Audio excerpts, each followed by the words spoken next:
ఇంటికి వెళ్ళగానే గుడ్డలన్నీ ఇస్త్రీ చేయాలి. అన్నీ చాలు కదా? చాలమ్మా.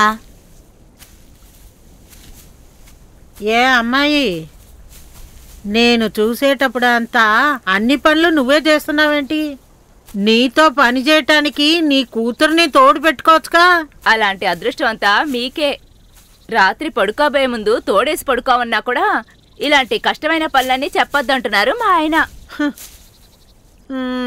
బాగుందిలే. తనతో నేను ఏమీ పని చేయించుకోకూడదట. తన చదువు చెడిపోతుందంటున్నారు. అది చదివి ఏం చేయబోతుంది? ఇటు చూడమ్మాయి, ఆడపిల్లల్ని ఎక్కువ చదివించుకో, గారాబంగా పెంచకూడదు. అవి మాత్రమేగా మా ఇంట్లో జరుగుతుంది. అక్క, తన్ని బాగా చదివించు, చదువుకొని గొప్పదవుతుంది. పెద్ద చెప్పొచ్చింది. ఏమే 3 పూట్లు బాగా తింటున్నావుగా, ఆ గర్వం నీకు. రావే.